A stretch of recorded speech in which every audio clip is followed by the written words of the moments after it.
He was a very interesting man. He was firstborn, which is a big thing in the Italian family. In his case, he had had a sister born before him who died young, and of course that's a tremendous blow on parents. And they really doted on him. And he had two sisters after he was born, and then he had 4 brothers after that. His father was more interesting. His father lived in Italy. He was born in a place called San Donato Val da Camino, which is St. Dominic, the Valley of Camino, which is very close to Monte Cassino. Monte Cassino being the seat of the Dominican order, I believe, which was bombed in the Second World War to oblivion, and American money rebuilt it. But in 1897, when my grandfather was 13 years old, his parents put him on a boat for America. He didn't know anybody on the boat. When they got to New York City, there was a distant relative who greeted him and fed him for a while. He somehow got to Philadelphia, and because he has a child, a young boy, he had some proficiency in using a hammer to cut up stones. He sought out work in Philadelphia, making cobblestone streets.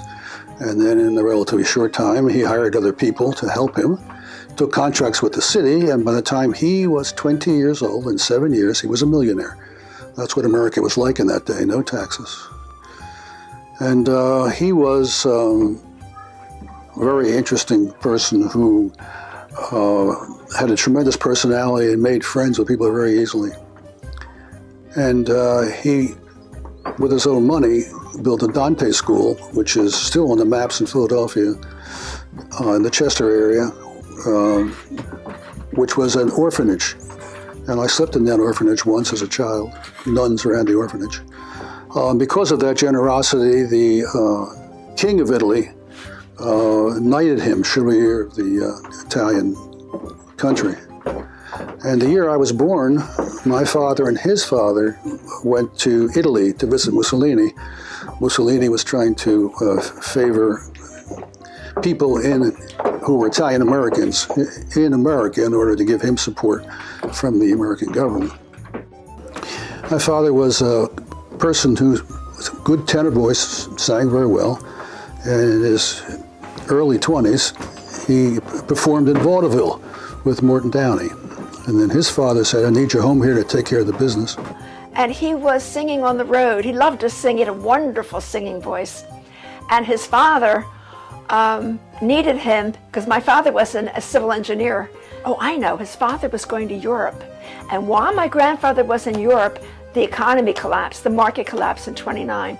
So my father came home, being a very obedient son, and ran the company for his father. And it was expected that he would carry on the family business, his father's business. And he really wanted to be a lawyer. He didn't want to do that. But he accepted the responsibility that he would take over that business. And he felt, oldest son, he felt responsible for his siblings. And I think responsibility weighed heavy on him, but he always rose to the occasion. Many of his siblings worked with him in the company J.Acchione Construction. My father was very frugal and very much aware of money and saving money. I think he was worried about my mother being secure when he died. He was, not only was he a tenor, but he was a civil engineer trained at Drexel Institute. And he was a poet, and I have a book of poetry that I actually had bound and distributed to people, and you probably can see it from somebody because there are copies around. And my father wrote a bridge system. He also wrote poetry. He also had a wonderful tenor voice. He would often, for birthdays, write these silly little poems. I remember one that I don't have here that was, "Don't fuss, don't fidget, and you won't always be a midget." Here's another one. "I'm inclined to agree as you've said it, for such a fine daughter of cheer, I deserve an abundance of credit. You're expansive and dear. So take you this sum if you will, and just add 14 to the bill." So that was my 14th birthday. And here's 15. From the tip of your toes to the top of your 5'2", You're the best and the most, and I think that's enough, don't you? And for each year, here's $1 for a 15-year scholar, and I think that's enough, don't you? Happy birthday, Dad. I once had a friend, and a very dear friend, whom I held with the highest regard. To me, he had promised to stick to the end, and together no bump would be hard. He always went out into the same kind of weather since childhood. We cherished our tie. The fact is, we even shared pillow together, this long-treasured comrade and I. Until it was true, though through thick and thin, we had ventured together as one, that at last we became only friends who had been. Without parting, our friendship was gone. Now the moon never shines without showing the signs of the loss that my bowed head must bear. For wherever I go among people I know, and their friends that recall mine not there. And the wind never blows, but I feel its cold nose, for without my lost friend I am bare. While the picture I see of my lost friend in me is the picture of me and my hair.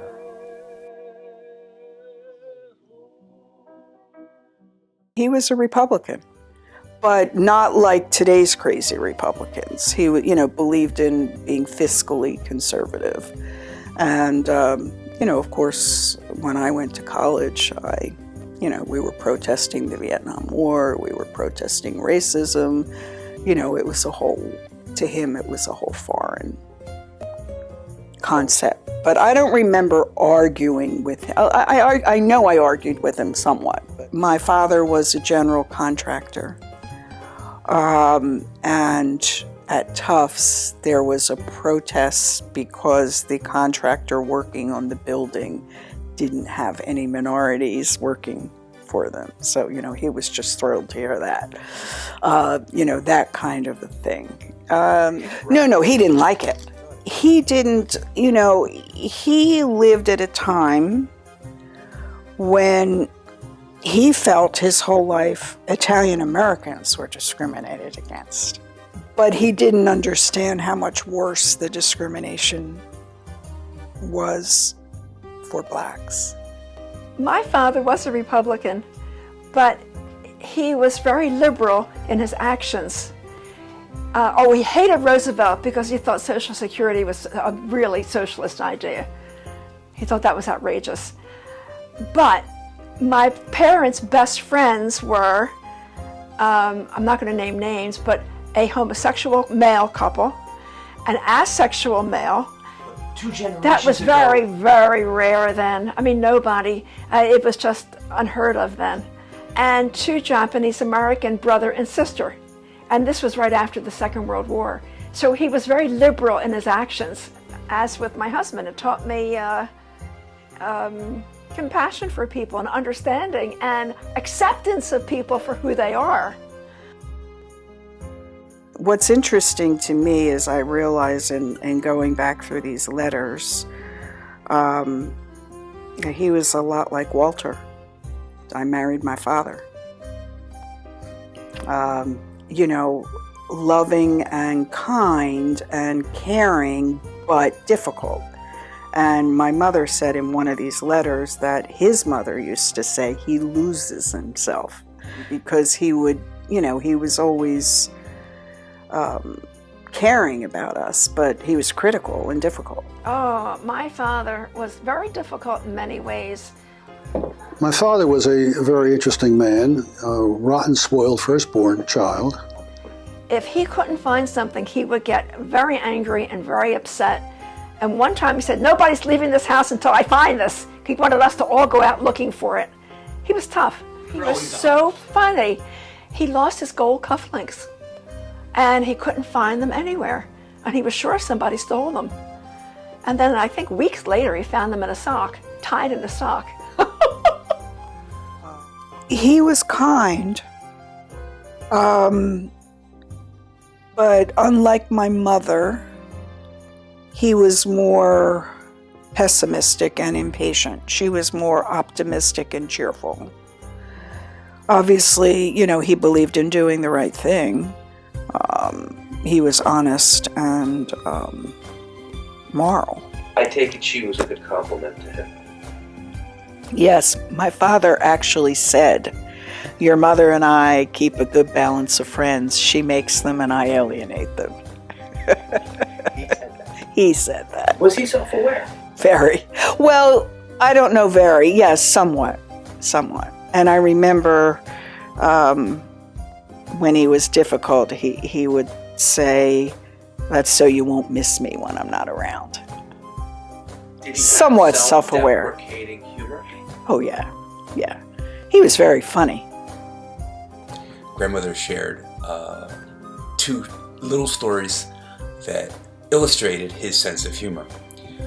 When they were in a checkout line in a grocery store, she said that he would say to the cashier, "You make sure your husband pays for this next time," as if to suggest she was a scandalous woman cheating on her husband, and she would get embarrassed and laugh.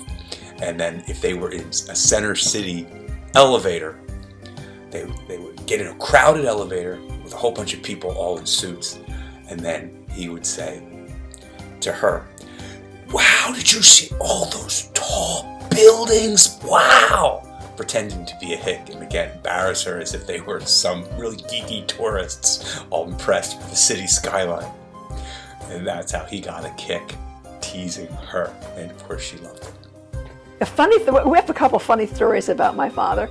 My mother and I would be, say, in the kitchen, and my father would go out, and we both would say, "He's going to come back." And sure enough, he would come back in again because he forgot something, and then go out again. But he did it all the time. Well, one of the funny memory I have, my father was very smart, and I guess it's a male trait, but he was oblivious. And my mother and I were sitting on the porch in Robert Crest, waiting for my father to come down, and we watched as he drove right past us. I turned around and came back. Oh, I remember rushing. Oh, he wanted us so badly to see the sunset in Cape May. And we would we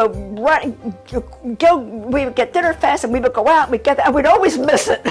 Finally, one day we got there in time to see the sun go down in Cape May, the sunset in Cape May. My mother always wanted to move, and we would go out looking at houses, and she would find a house, and he wouldn't move. He would not spend the money to move out of South Philadelphia. He just didn't. He wanted to have money and not things. And this is the house that we all... And this is the house on Thanksgiving. 13th Street, yeah, where we lived. The idea of family and being a large clan of us all, I feel like you always brought us together. Well, you know, that's interesting you should say that. I inherited that environmentally from my parents. My father was a wonderful host. He surrounded us with very interesting people who weren't family. Newbold, Caleb Taylor, Newbold Dunn. Remember Newbold? The Benville family, mostly Marie and Peter. Uncle Floody, who was a dentist, Famigini. And Al Bongiovanni, who was a genius, a great pediatrician. And his friend, Walter Eberlein. And so we had wonderful parties. New Year's Eve we would do a bridge party, and we'll drink champagne at midnight and listen to Lawrence Welk on the television, I guess at that point. And I remember that they used to give a prize to the person who had the most points in playing the duplicate bridge. And I always won, which is very embarrassing, so I stopped taking it after a while. When my dad went over, they would invite him. They'd invite the de Benvilles. They would invite, what was his name? Dr. Bongiovanni. I guess you remember him. And they would, we'd have a magnificent dinner. I especially remember your grandmother's roast beef, because she taught my father how to make it. And then they would play bridge, and I would be entertained. I'd go off with your Uncle Larry, and he'd show me his guns or whatever. At other times, when they were out of the house, when they were grown or they were away at college or whatever, I would occupy myself with your grandfather's library. And I remember one time I had a book by a fellow named G.K. Chesterton. He was a very famous English essayist prior to World War I. And he wrote a book called St. Thomas Aquinas, The Dumb Ox. Dumb meant that was mute. He didn't speak a lot, but he was a profound philosopher. Your grandfather also had some, as I recall, some wonderful books on art in his library. You know, her bookshelf was always incredible. Remember, she had like all of the works of important works of literature and philosophy, and you could tell she'd read most of them, all on her bookshelves, and sort of kind of an autodidact. Had always, I certainly can't imagine having, have read all those things without having to do it for school. So I think that. Yeah, let me just open. This is a book that belonged and is inscribed by your grandfather, Lawrence J.Acchione, which he gave to my father, and my father then in his handwriting noted that he received it August 20th, 1935. The Italian sculptor, which gives you the autobiography of Benvenuto Cellini, which gives you an idea of their kind of topics they discussed. Cellini was the sculptor. This is the Medusa's head, which illustrates on the frontispiece. They were both interested in very much the same topics. One was Italy, of course, the love of Italian art, Italian music. He also, he didn't like the whole portrayal of Italian Americans connected to the mafia. He resented that was the big image in the U.S. and that, he was very into Italian culture, Italian opera, and literature and art. Some of the most vivid discussions I remember when I was a kid, I was at your grandparents' house, were my father and your grandfather arguing over whether Caruso or Mario Lanza was the better singer. Another topic in the 1960s that I recall they're talking about and somewhat disagreeing on, Luigi Barzini was an Italian journalist who wrote a book called The Italians, and it's a wonderful study about the Italian character and whatnot. Your grandfather thought it was too harsh, a criticism. My father thought it was just right. But these are the sorts of topics they talked about. They talk about painting, they talk about music, they talk about politics occasionally. And my father actually complained to me later in life that he was very upset that he had her all to himself till I was born, and then he hardly had her at all because she was spending all her time with me. Which is a strange thing for your father to say to you. He said that seriously. Oh, yeah. He said it was serious. Oh, yeah? Complained to me about that. I was someone who was accomplished, and he was challenged by my accomplishments. And he would always expect more of me than was possible. And I was not affected by that. I did what I thought was the right thing, which, My recollection was that my father was very hard on Larry. And I remember hearing that he never went to anything that, like Larry's graduation. He didn't do the things that parents do. I don't know why. And if Larry wasn't perfect, it really upset my father. And subsequently, there was a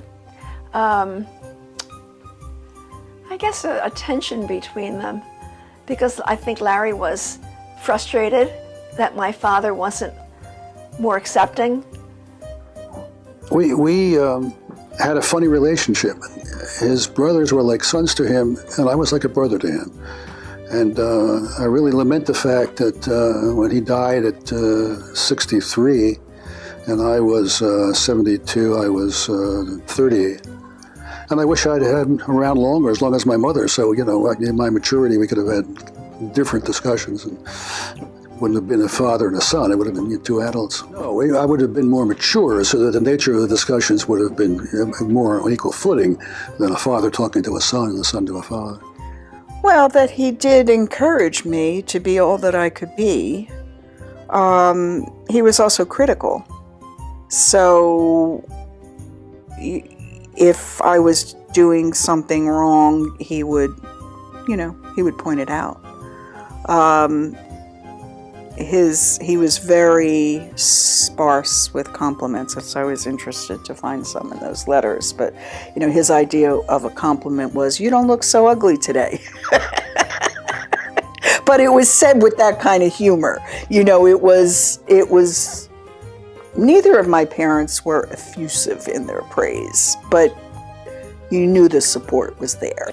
Well, he was my godfather when I was born in '43, and I remember very clearly back in the '60s, I was floundering after college, and he must have sensed it because he invited me out to lunch one day, and there was a restaurant called Sebastian's, believe it or not, on North Broad Street, too. And when we met, he said, "I always make it a point to invite people to lunch at restaurants that bear their name."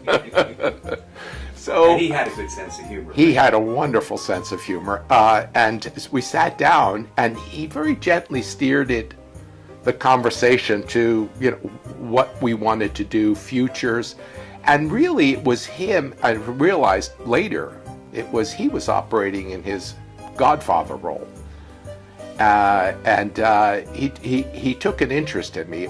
It was. I don't know if I resolved anything as a result of that, but I certainly became aware that there were other people that were concerned about my future and what I should do other than my father.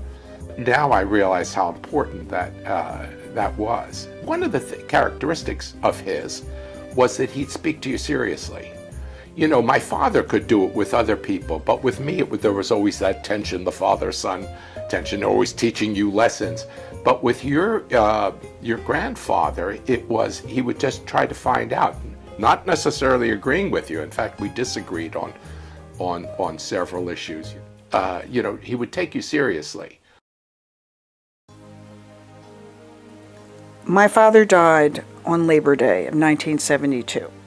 I had graduated from Tufts, and I was beginning at University of Pennsylvania's School of Social Work. My father moved me into a dorm at Penn, and he died during the night. So there was some feeling that expenditure of energy, of moving. He had a heart attack and died in his sleep. Larry was 3 years old when he died. No. That was horrible. It was a phone call in the night. The earliest memory I have in my life is when Mom was saying to me, or said to me, crying, "I have terrible news for you." I said, "What's that, Mom?" And she said, "Boompa died." And with the innocence of a child, I said, "Oh, Mom, that's not terrible." And he had angina, and this was before bypass. His father died at 63. My father died at 63, and my father's brother died at 63. And when your grandfather died, I was living in Toronto. I was doing graduate work at the University of Toronto, and we were shocked because it was the first time I had someone near and dear to me die. And we packed up our little VW, packed up our daughter, and drove. It was an 11-hour drive. We drove down to Philadelphia just to be at the wake. And I'll never forget it for two reasons, one of which, when my father had a gift for malapropisms, he'd often misspeak in a way that those who knew him well would find very funny. For example, we went to the wake, and he said to your grandmom and whoever was there, he said, "Larry doesn't look too good." And we used to, your grandmother and I used to laugh about it so often. And I also remember how moving it was when I saw your uncle, my cousin Larry. We both broke down and cried. It was so, it was a huge loss for us. It was a big blow, his early death. One of the things that I do remember is that things that he said to me that really stick in my mind. He said to me, "Don't worry about boys, develop your mind." He was I would say, the one who really encouraged me to I wouldn't say excel, but to be focused on my career. He was a very good man. He was a very moral man. He was compassionate. He was very intelligent and hardworking. He obeyed his father, even though it was against his wishes, or what my father wanted to do. He loved his children and he loved his grandchildren. What do you think he would want to say to his grandchildren, if the ones he didn't know? He would adore them. He wouldn't say anything. He would just love them to pieces. He would have been crazy about them. Oh, life was very pleasant. My father was very generous. We had wonderful Christmases. The funny little memories, I remember going with him at Christmas time around to the various people that he had done either business with or whatever, and dropping off, monetary gifts, like to the tellers at the bank and to various people he had interact with. I remember going with him and doing that. They were ideal parents, and they were very smart, and they stressed education and why education was important. And I was very fortunate to have two very loving parents, caring parents, who would discipline me to make sure that I was doing the right thing, and who were immersed in the Italian-American culture, and I learned to do all the things that Italian-Americans do. So I would say the most important thing is to love your children and to make sure they get educated. And then you have to give them a good sense of morals. They have to understand that you have to love your fellow man as you love yourself. And you can do that, and that's very important. My parents were very lucky in that they had parents who wanted them and loved them. I was very lucky, as was my husband, in that we had parents who wanted us and loved us. Remember anything that they would teach you or say? No, it was mostly by example. They didn't preach. It was mostly how to conduct oneself in society, and it was mostly by with Socratic, the give and take of. They didn't preach. They weren't. Fortunately, I mean, I know of people that have had relatives that did that. I didn't. They had opinions, which they respected yours, and I respected theirs. He told me something that has been invaluable in my whole life, and that is that people like you if you make them feel good about themselves. How did you apply that? Everywhere, whether it's people you work with, whether it's teachers, whether it's children, adults, whatever. And now a word from our sponsor, Lounge J.Acchione. Will you say a word into the microphone for the folks on your 33rd birthday as a permanent record of your voice? Unaccustomed as I am to being born, I have this to say, the first 33 years were the hardest, but I made it.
Oh yes,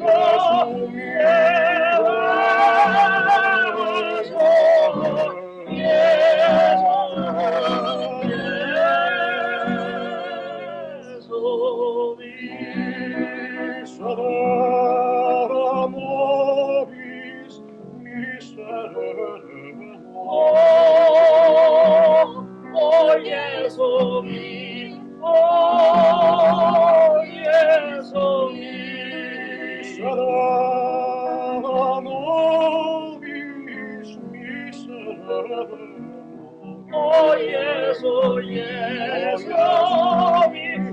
yes, oh yes.